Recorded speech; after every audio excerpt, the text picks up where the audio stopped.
Quand les Alliés nous ont trahis, l'humanité a fait face, la nouvelle menace. Le fardeau de la victoire. La galaxie célébrait notre victoire sur les Shantali. Chaque espèce, autrefois divisée, trouvait une place dans l'union des mondes libres.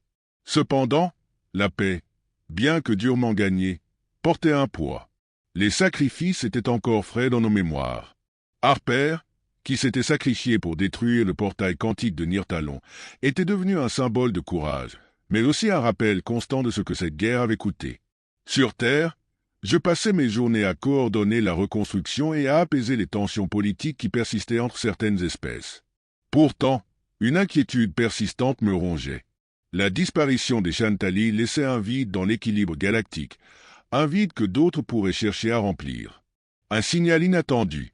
Quelques mois après la bataille de Nirtalon, un signal mystérieux fut intercepté dans un secteur éloigné de la galaxie. Ce n'était ni humain, ni Drevok, ni Taren. Les fréquences étaient déformées, comme si elles traversaient plusieurs dimensions. Les scientifiques mirent des semaines à déchiffrer ce message, mais une phrase émergea finalement, traduite dans toutes les langues de l'Union. Vous avez survécu aux précurseurs. Vous n'êtes pas prêts pour ce qui vient ensuite. Le Conseil de l'Union fut immédiatement convoqué. Les dirigeants étaient divisés. Certains pensaient qu'il s'agissait d'un canular ou d'un vestige des Shantali. Mais d'autres, moi y compris, soupçonnaient qu'une nouvelle menace se profilait à l'horizon. La découverte des vestiges. Sous la direction des Irak, des expéditions furent envoyées dans les systèmes proches de la source du signal. L'équipe trouva des ruines massives, flottant dans le vide. Ces structures, d'une taille colossale, semblaient avoir été construites par une civilisation qui surpassait même les Shantali. Des fragments d'archives découvertes dans ces ruines parlaient de les bâtisseurs, une espèce ancienne ayant disparu des millénaires auparavant, mais dont l'influence persistait à travers des reliques laissées dans toute la galaxie. Ces découvertes réveillèrent un intérêt dangereux. Certains dans l'Union voyaient ces vestiges comme une source de pouvoir inestimable.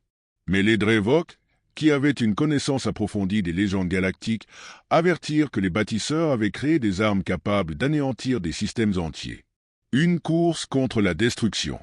Alors que l'Union essayait de contenir la curiosité collective, des groupes dissidents commencèrent à explorer les ruines en secret, espérant déterrer des armes ou des technologies avancées pour leurs propres bénéfices. Ces actions déclenchèrent une série d'événements imprévisibles. Des systèmes entiers furent touchés par des phénomènes étranges, comme des distorsions temporelles et des explosions d'énergie inexplicables. Je me retrouvai une fois de plus au cœur de la stratégie galactique. Avec l'aide des Taren et des Drevok, nous montâmes une expédition pour sécuriser les sites restants et empêcher quiconque de réveiller une force incontrôlable. Harper n'était plus là pour me conseiller, mais son esprit de prudence et de détermination me guidait à chaque décision. L'éveil des gardiens. Lors de notre exploration d'un site particulièrement ancien, une découverte changea tout. Dans les profondeurs des ruines, nous activâmes involontairement une IA ancienne, conçue par les bâtisseurs pour surveiller leur création. Cette entité, que nous appelâmes le gardien, révéla une vérité terrifiante. Les bâtisseurs n'ont pas disparu. Ils ont quitté cette galaxie pour en conquérir d'autres. Mais leur création, leurs gardiens, ont été laissés derrière pour protéger l'équilibre. Si vous persistez à manipuler ces reliques, vous déclencherez leur retour. Et ils ne montreront aucune pitié. Cette révélation provoqua une onde de choc. Si les bâtisseurs revenaient, même l'Union galactique la plus puissante serait impuissante face à eux. Mais les gardiens ne considéraient pas l'Union comme une alliée. Ils voyaient notre présence comme une menace. Un nouveau combat. Avec les gardiens activés, une nouvelle guerre éclata, non contre une espèce vivante, mais contre des machines conscientes, implacables et programmées pour préserver les vestiges des bâtisseurs à tout prix. Nos flottes affrontèrent des armadas de drones et de technologies incompréhensibles. Pendant ce temps, l'Union se fracturait. Certains peuples voulaient abandonner la lutte et fuir, tandis que d'autres, aveuglés par l'ambition, tentaient encore d'exploiter les ruines pour leurs propres bénéfices. Un choix difficile. Dans un moment de désespoir, nous décidâmes de négocier directement avec le gardien principal. Une délégation fut envoyée, composée de représentants de chaque espèce, y compris moi-même. Notre argument était simple, l'Union des mondes libres ne cherchait pas à exploiter les vestiges, mais à protéger la galaxie d'un désastre. Le gardien répondit, « Si vous souhaitez prouver votre valeur, vous devez détruire toutes les reliques restantes, même celle qui pourrait vous sauver. Le choix vous appartient, la connaissance ou la survie. Vers une conclusion. La galaxie se trouve à un carrefour. La destruction des vestiges garantirait peut-être la paix, mais au prix de perdre un accès à une technologie capable de transformer l'avenir. L'union des mondes libres est divisée, et le temps presse. Alors que je contemple les étoiles une fois de plus, je sais que cette décision définira non seulement l'avenir de l'humanité, mais celui de toutes les espèces qui partagent notre univers. Quand les Alliés nous ont trahis, l'humanité a riposté. Le retour des bâtisseurs. L'éveil de l'impossible. Après des mois de conflits contre les gardiens, la galaxie commençait à sombrer dans le désespoir. Chaque victoire semblait temporaire, chaque bataille révélait de nouvelles pertes.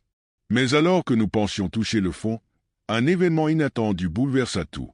Un vaisseau inconnu apparut près de la ceinture de Clio, un secteur isolé de la galaxie. Ses dimensions étaient colossales, bien au-delà de tout ce que nous avions jamais rencontré. Les Tarènes, experts en détection, confirmèrent l'impensable, le vaisseau portait les marques des bâtisseurs eux-mêmes. Les légendes sur leur retour semblaient devenir réalité. Le message des anciens. Nous pensions que ce vaisseau serait une arme ou une force d'invasion. Mais à notre grande surprise, il ne manifesta aucune hostilité.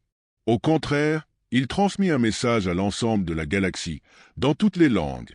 Vous avez perturbé notre équilibre. Votre existence ne peut être tolérée. Vous avez une seule chance. Soumettez-vous, ou préparez-vous à disparaître. Le Conseil de l'Union entra immédiatement en session d'urgence. Pour la première fois, l'humanité et ses alliés se retrouvaient face à une force si avancée qu'aucune stratégie classique ne semblait fonctionner. Les bâtisseurs ne cherchaient pas à négocier. Ils considéraient la galaxie comme leur propriété. Une rébellion unifiée. Malgré les craintes, il n'était pas question de se soumettre. L'Union décida de rassembler ses dernières forces pour une confrontation finale. Nous savions que nous étions en infériorité technologique, mais nous avions quelque chose que les bâtisseurs semblaient sous-estimer, notre résilience et notre capacité à collaborer. Les Tarènes développèrent des armes capables de perturber les champs énergétiques des vaisseaux ennemis, tandis que les Drevok utilisèrent leur connaissance des anciens conflits pour élaborer des tactiques de guérilla spatiale. De notre côté, l'humanité apporta son innovation et sa détermination, prête à tout pour protéger notre avenir. La bataille de Clio. La bataille contre les bâtisseurs se déroula dans le secteur de Clio, leur point d'entrée dans notre galaxie. Leur vaisseau mère, gigantesque, était entouré d'une flotte de drones et de machines imposantes. Dès les premiers instants, il devint clair que leur technologie était bien supérieure. Mais notre coalition utilisa la seule arme que les bâtisseurs ne pouvaient anticiper, l'imprévisibilité. En exploitant des tactiques non conventionnelles et en prenant des risques calculés, nous parvînmes à infliger des dégâts significatifs à leur force. Un sacrifice ultime. Pour atteindre le cœur du vaisseau mère, une mission suicide fut organisée. Harper, dont le souvenir continuait de m'inspirer, aurait approuvé cette audace. Je me portais volontaire pour diriger l'équipe, sachant que cette mission pourrait être ma dernière.